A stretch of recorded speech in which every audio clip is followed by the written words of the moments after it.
Welcome, everyone, to the MMA Happy Hour podcast. I am Kyle Anthony, your host for today.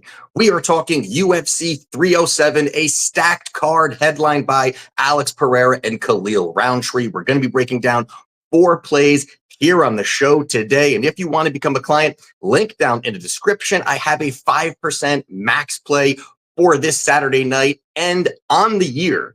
I am 11-0 on 5% max bet plays, looking to continue to do that this Saturday night. We are in the march to over 100 units in profit in 2024. We've cashed nearly 80% of the events in 2024 as well, too. So got to keep it going. If you want to become a client, link down there, check it out. And with that being said, let's dive right into the main event of the evening between Alex Pereira and Khalil Rountree. Now, this one here, boy, this line is wide, but probably for all the right reasons. We've got Alex Pereira here, minus 500. On the other side, you've got Khalil Rountree, plus 375. Now, this fight here, is really, it's a striker for striker matchup, right? So we know what we're getting here when we're looking at this fight. And, both of these guys want to stand, they want to throw. You got both of them who do have aggression, who are going to look to move forward and do have some power.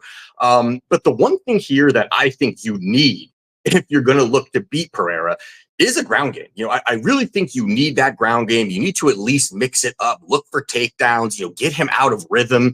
Otherwise, this is a glorified kickboxing match. This is right in the wheelhouse of Pereira to kind of work at range, not have to worry about the takedowns, and kind of could be, free flowing on the feet, because you look at Khalil and over his 14 UFC fights, he has 0 takedowns. So I don't think all of a sudden he's going to be diving at legs for 25 minutes here, looking to positionally win. That's just not going to be his game here. Could he look to do it? Sure. But I don't think that's something he's really just going to be diving at and trying to just get Pereira on the ground.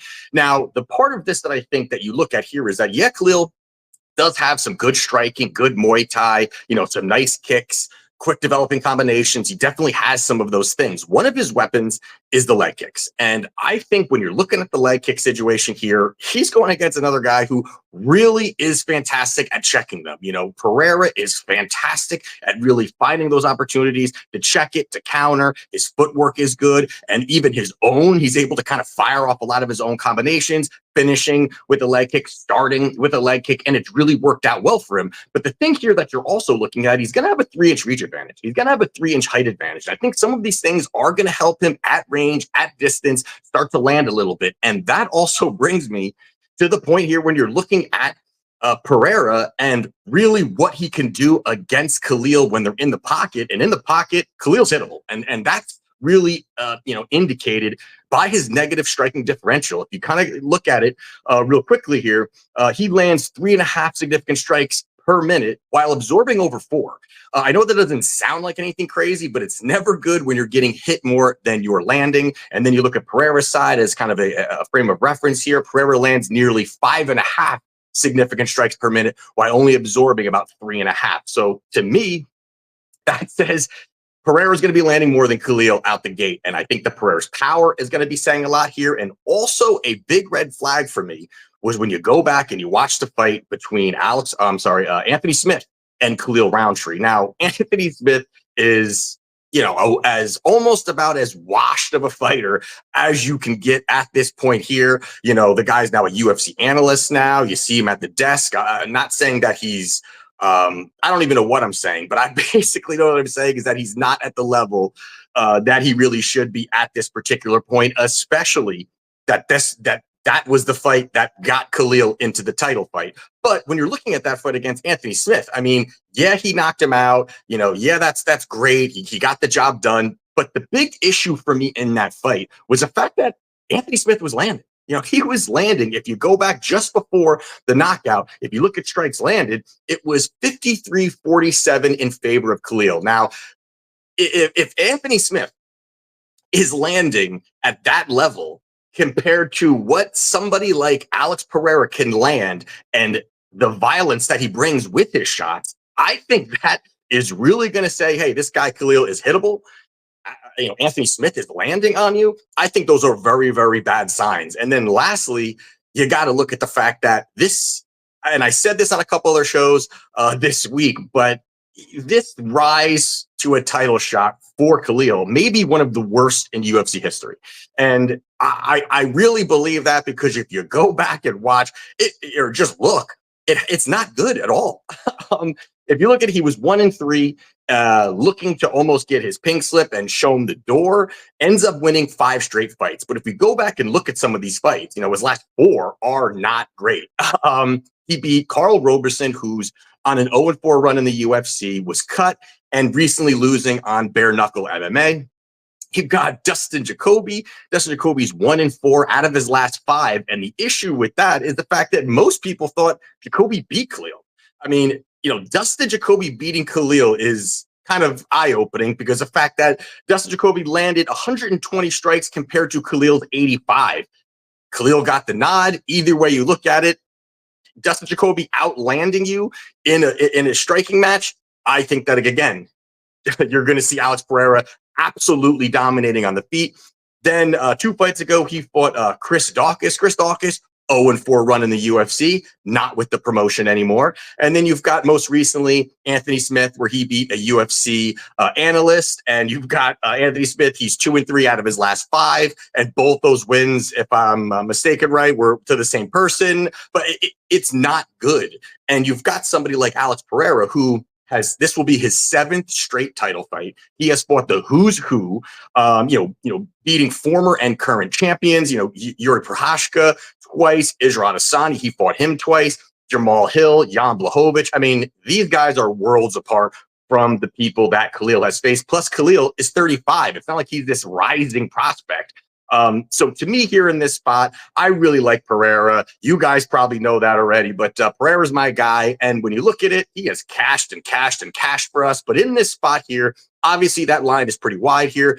I like the fact of Pereira going in there, getting the job done, landing the big shots, even in the first round. But I do feel in those first 2 rounds, Pereira is going to get the job done, get that knockout victory. So getting off that -500 number, you can get within the first 2 rounds by KO is even money at -110. And if we're even looking in that first round, maybe a little sprinkle is like +180.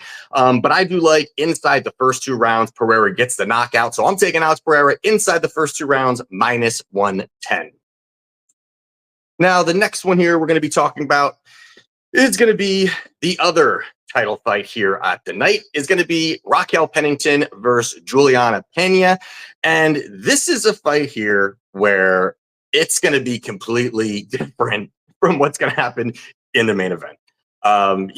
This is going to be more positional. It's going to be a little bit more slower. It's going to be more, who can win up against the fence, get those takedowns, get that control time. And I do think those are the things that I think you're going to see both of them look to do. Now, the striking of Julianna Pena overall is terrible. I mean, it doesn't get much worse what Julianna does. She does use it to really cut distance, come forward, look to latch onto her opponent, get takedowns, those kinds of things. And even on Raquel's side, it's not that, I do think she has the better striking. I think the more polished striking is going to be coming from her. But I also think that, she can kind of work to control a little bit, look to kind of lean on Pena a little bit, look to kind of work her and bank some rounds, and just win positionally is really, I think, going to be the better spot for her. Plus, I do like her footwork a little bit more too. Now, if this does hit the ground, Pena's got a shot. Pena definitely has a shot on top.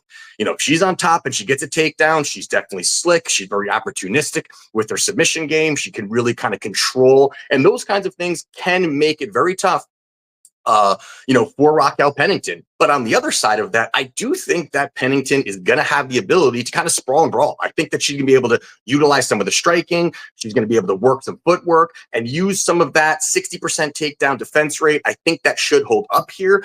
But also the fact that I do think that you're going to see Raquel Pennington get her own takedowns. I think that she could actually go in there and look to kind of change the pace a little bit and work from top position. I think that Pennington, Julianna Pena is not good off of her back. I think that's an opportunity for Raquel to look for takedowns and just work from top position. So I do think those are going to be some of the things that she can do. Now, the big red flags on Julianna is first the fact that she hasn't fought in 2 years. And I think already that is a big red flag where you've got somebody that's been out of the cage. You've got Raquel Pennington, who is on a 6-fight winning streak, won a title, has been very active. And, yes, they're getting on the older side of things, but she's active. I like that. I like that that's really going to be pushing her forward. So you've got Pena, hasn't fought in 2 years, but on the other side of it, she's 35 years old. So not only the fact that that she,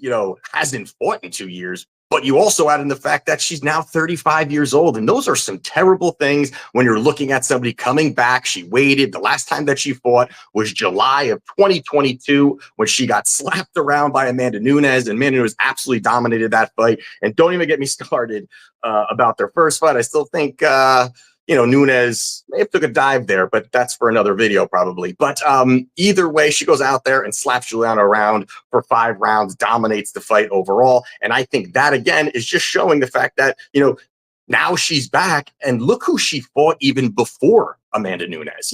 Before she fought her twice, she beat Sarah McMahon, a 41-year-old wrestler who was, pretty much done with the sport. Nico Montoya, who was 4-3, beat her. And then even before that was Jessica I, who was 15-11. I mean, it doesn't get much lower than that within the UFC.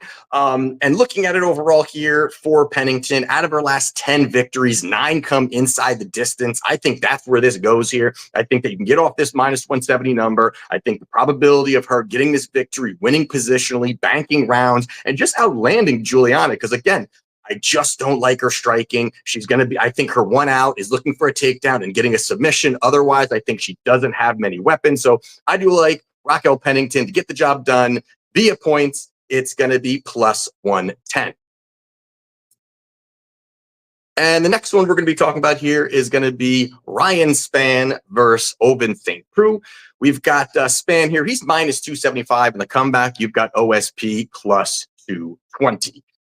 Now, this one here, when you're looking at it, you've got 2 light heavyweights, 2 big guys who are finishers and are extremely untrustworthy. And that alone will bring you a lot of variance in this particular fight. And now we're talking about a guy who's nearly a 3-1 favorite.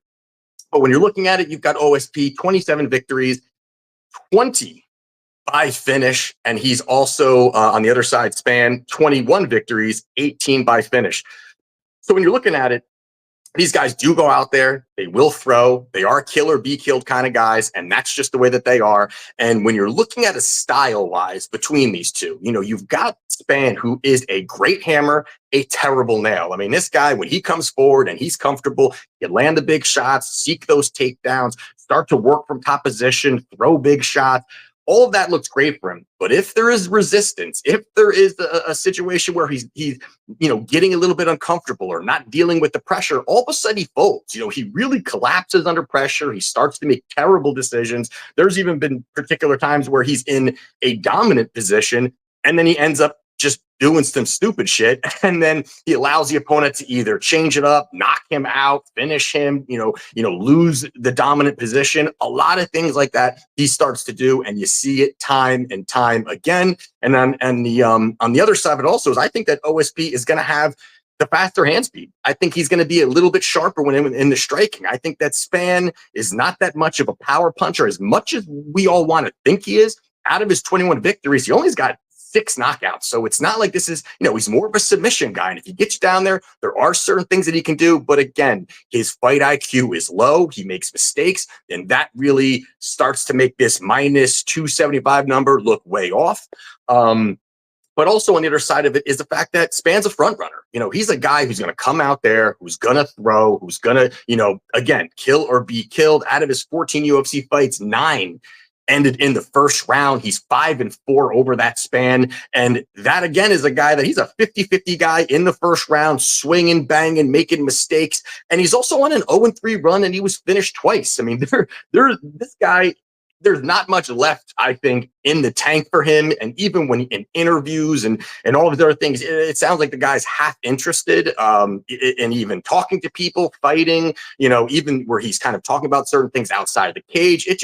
There's a lot of red flags when you're talking about that. Now you start talking about OSP, and he's coming off the best performance of his career. Now, I don't know if he was eating his Wheaties, sipping on secret juice, but this guy put out an incredible output of strikes. He ended up landing 143 strikes in 3 rounds against Kennedy Nzechukwu. It was just an onslaught. And that is a spot where OSP is a guy who's always been low volume. He looked uninterested, lackadaisical, almost when he gets hit, he turns his back, he runs away.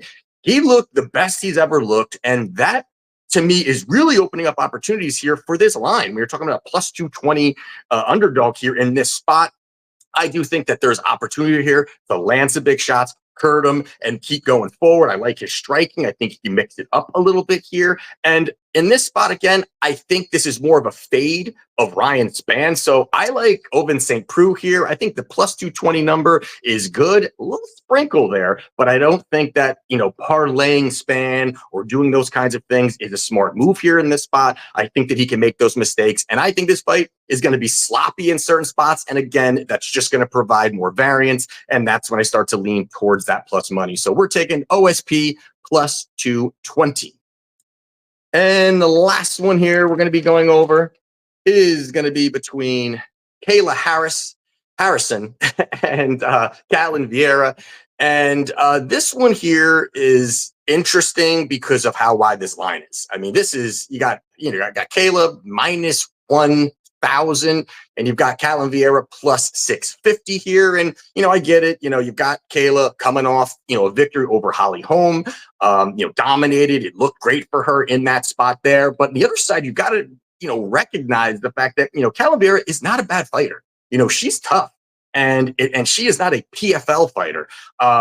She has definitely beaten some pretty solid females, maybe a little more on the aging side, but has beaten some solid females. She's 4-1 out of her last 5, including beating Holly Holm, just beat Pennington. Some nice victories there for her. And the big, advantages really for Kayla is going to be that strength and that physicality. And I think that's really going to help her here. She's going to be able to bully her opponents. She's been able to do that in PFL. And that's really what she's going to be looking to Ketlen here. But the difference is Ketlen's big.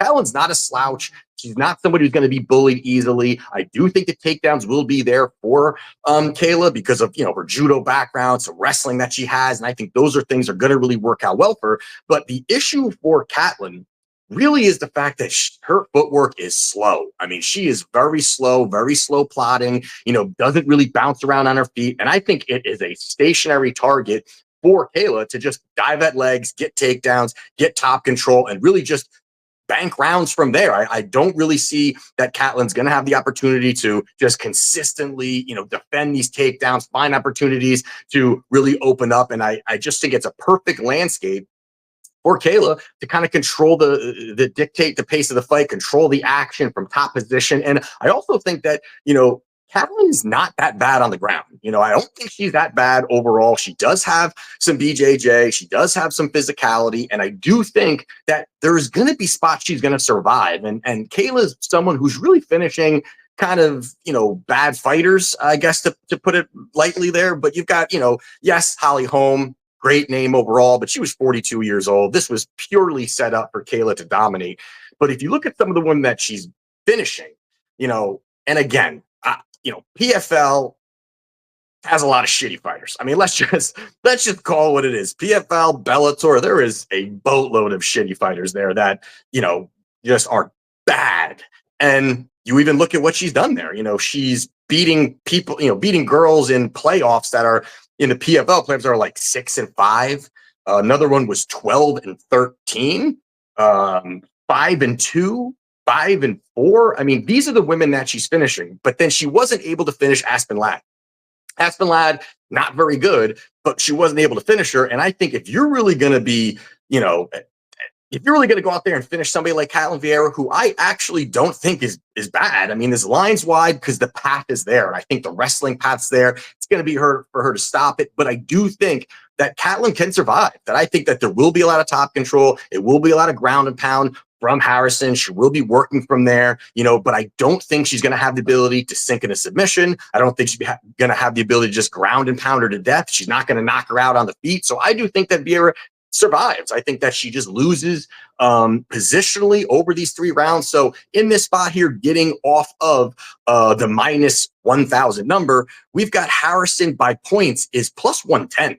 I mean, to me, it really sticks out. It seems like a great opportunity here for her to kind of control the action, bank the rounds, and cash in and get that victory for her. Because I feel like the UFC wants a title fight for Kayla next, so that could be what's at stake for her here. And I think she plays it safe and just rides out those rounds. So we're taking Kayla Harrison via points plus 110.